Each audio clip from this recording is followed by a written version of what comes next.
백악관 제이크 셜리번 국가안보보좌관이 러시아가 우크라이나를 언제든지 침공할 수 있다고 경고했습니다. 러시아가 베이징 동계올림픽 폐막 전에 우크라이나를 침공할 수 있다는 것인데, 하지만 우크라이나 내에서는 긴장이 고조되고 있음에도 불구하고 외교적 해결 가능성에 무게를 두고 있습니다. 김상은 기자가 보도합니다. 베이징 올림픽이 한창임에도 불구하고 러시아의 우크라이나 침공 가능성이 제기되고 있습니다. 백악관 제이크 설리번 국가안보보좌관은 일부 언론과의 인터뷰에서 러시아가 언제든 우크라이나를 침공할 가능성이 있다고 경고했습니다. 그러면서 여전히 대화의 문은 열려 있다며 강조했습니다.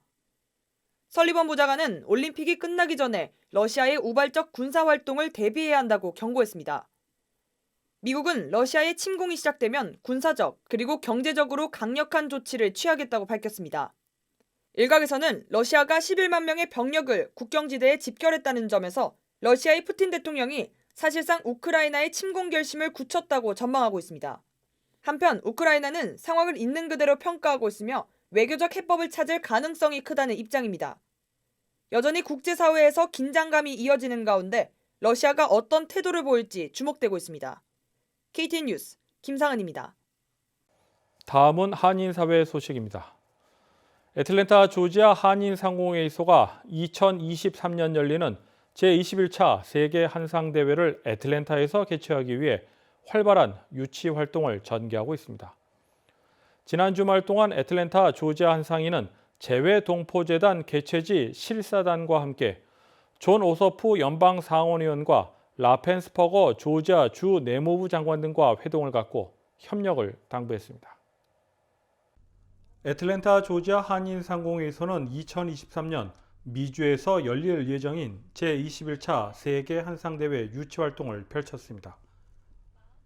애틀랜타 조지아 한상이 썸박 회장은 지난 1월 2023년 세계 한상대회를 애틀랜타에서 유치하기 위해 TF를 구성해 운영하고 있다고 밝힌 바 있습니다. 저희가 내부적으로 애틀랜타 유치 TF팀을 지금 구성하고 있고요. 저희가 실사에 대비해 갖고 그분들이 그 개최 컨벤션 센터를 방문하고 싶어 하세요. 그래서 한상희 측은 지난 6일 오전 존 오서프 연방 상원의원과 회동을 가진 데 이어 오후에는 브래드 라펜스버거 조지아주 내무부 장관을 한상희 회의실로 초대해 간담회를 가졌습니다. 라펜스버거 장관은 모두 연설을 통해 조지아주는 대기업뿐만 아니라 소상공인들에게도 사업하기 좋은 환경을 마련하기 위해 노력하고 있다고 강조했습니다. 또한 2023년 세계 한상대회가 애틀랜타에서 열리게 되면 한국과 조지아주 모두에게 유익한 일이 될 것이라며 개최를 적극 지지하고 개최를 하게 된다면 지원을 아끼지 않을 것이라고 덧붙였습니다.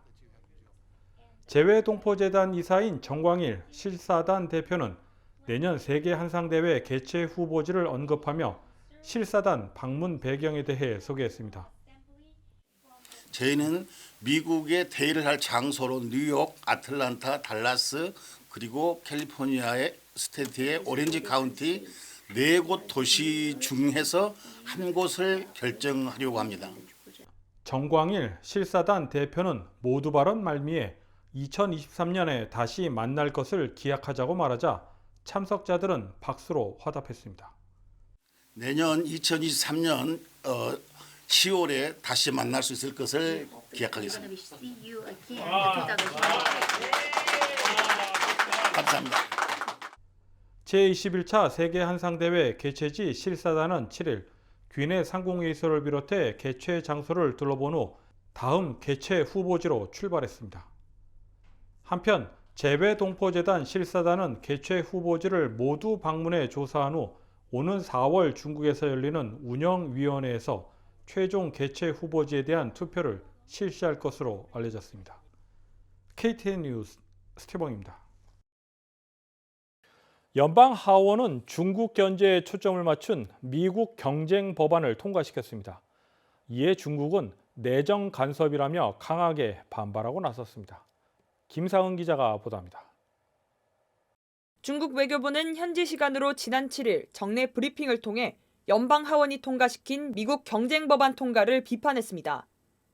자오리젠 대변인은 해당 법안이 냉전적 사고와 제로섬 이념이 가득 차 있다고 지적했습니다. 그러면서 미국이 중국 발전과 대내외적 정책을 비방하고 있다며 대만과 신장, 홍콩 문제 등에 대해 이래라 저래라 하는 것은 선을 넘는 행위라고 말했습니다. 앞서 연방 하원은 지난 4일 미국 경쟁법안에 찬성 222표로 가결했습니다. 이후 상원으로 송부돼 지난해 6월 상원에서 처리된 미국 혁신 경제법과 병합 심사될 예정입니다. 이번 법안에는 공급망 혼선을 비롯해 반도체 부족, 중국 무역 관행 등에 대응하기 위한 미국 무역 규정 변경이 포함됩니다. 특히 주목받고 있는 내용은 미국이 향후 5년 동안 반도체 연구와 디자인, 제조에 보조금 520억 달러를 투자하겠다는 겁니다. 미국은 경쟁력 강화에 방점을 두고 반도체 연구에 총력을 다하고 있습니다. 이번 법안이 상원을 통과하게 된다면 미국의 제2파운드리 공장을 설립하고 있는 삼성전자도 혜택을 받을 전망입니다. 진아 러먼 장관도 삼성과 인텔을 지목하며 국내 반도체 제조를 활성화하는 것이 중요하다고 강조했습니다. 향후 중국 견제 수위를 두고 논란이 예상되고 있지만 상하원이 이미 합의를 이룬 셈이어서 향후 큰 변동은 없을 것이라는 것이 전문가들의 전망입니다. KTN 뉴스 김상은입니다. 손흥민 선수의 소속팀 토트넘 구단 측이 손흥민의 국적을 고려하지 않은 실수를 저지르면서 논란이 일고 있습니다. 토트넘 하스퍼가 중국 명절을 기념하는 메시지에 손흥민 선수의 캐릭터를 삽입했기 때문입니다. 토트넘은 지난 6일 영국 런던 토트넘 하스퍼 스타디움 전광판에 중국어로 중국 춘절을 축하하는 메시지와 토트넘 유니폼을 입은 손흥민 선수 그리고 토트넘 위민의 중국 선수인 탕지아리의 캐릭터가 그려졌습니다. 해당 메시지를 본 팬들은 토트넘의 몰상식과 몰이해를 지적했습니다. 한편 토트넘 구단은 SNS에서 해당 메시지를 서둘러 삭제해 지금은 볼 수 없는 상태입니다. 백이성 전 애틀랜타 한인 회장이 지난 4일 오전 공항 근처 자신의 사업장으로 출근하다 차량이 빗글에 미끄러지면서 전복되는 사고를 입었습니다. 배 회장은 이날 사고로 치아와 갈비뼈 여러 개가 부러지고 팔에도 골절상 등 중상을 입어 그레디 메모리얼 병원 중환자실에 입원해 치료를 받고 있는 것으로 전해졌습니다. 함께 차량에 타고 있던 부인과 직원은 다행히 큰 부상을 입지 않은 것으로 알려졌습니다. 한편 그레디 메모리얼 병원은 코로나19 팬데믹으로 인해 방문객의 출입을 통제하고 있어 면회는 안 되는 것으로 전해졌습니다.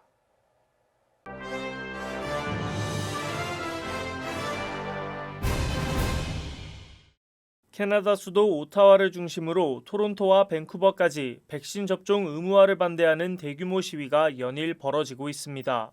이번 시위는 당초 미국과 캐나다 국경을 넘나드는 트럭 운전자들이 백신 접종 의무화에 반대하면서 시작됐습니다. 이후 극우 세력이 합류하면서 규모는 더 커졌습니다. 현지 경찰은 오타와에 약 5천 명이 시위에 참여했으며 경찰의 수를 훌쩍 넘겼다고 밝혔습니다. 계속되는 시위에 주민들의 피해도 심각합니다. 경찰은 지난 주말 소음과 교통위반 등으로 450여 건의 범칙금을 부과하고 범죄 연루 가능성이 있는 97건에 대해 수사에 착수했습니다. 베이징 동계올림픽 개막식에서 한복을 입은 여성이 출연해 한국에서 큰 논란이 발생한 일이 중국 언론에 보도됐습니다. 중국의 환구시보는 조선족 전통 복식을 한 중국인 여성이 한국에서 큰 논란을 일으켰다며 한국 대선이 임박한 상황에서 정치권에서 중국이 한복 문화를 노린다라거나 문화 수탈이라는 비난을 하며 정부에 항의를 요구했다고 전했습니다.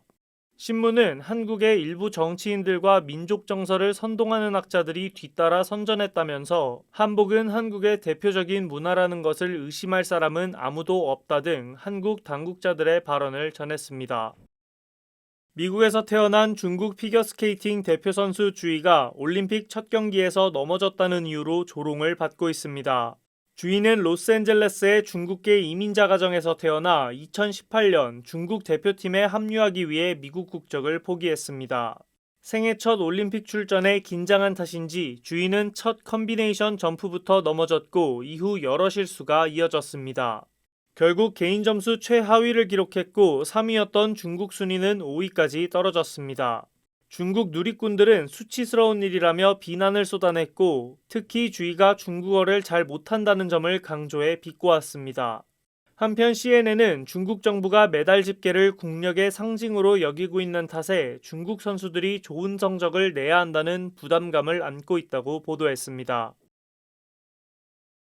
다음은 코로나19 소식입니다. 오늘의 코로나19 현황을 김상은 기자가 종합했습니다.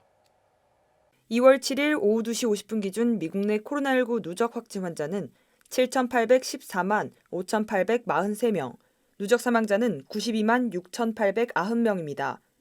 지난 주말 동안 신규 확진 환자는 96만 9,625명 늘었고 신규 사망자는 5,009명 증가했습니다. 주별 누적 확진 환자는 캘리포니아, 텍사스, 플로리다, 뉴욕, 일리노이 순으로 많습니다. 주변 누적 사망자는 캘리포니아, 텍사스, 뉴욕, 플로리다, 펜실베니아 순으로 많습니다. 다음은 조지아주 코로나19 현황입니다.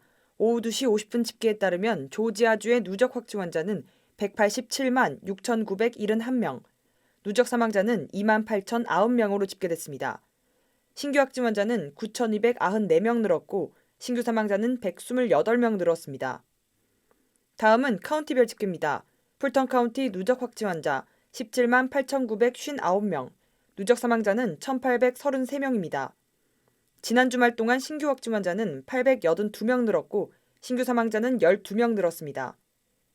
귀네 카운티 누적 확진 환자 17만 167명, 누적 사망자는 1,586명입니다.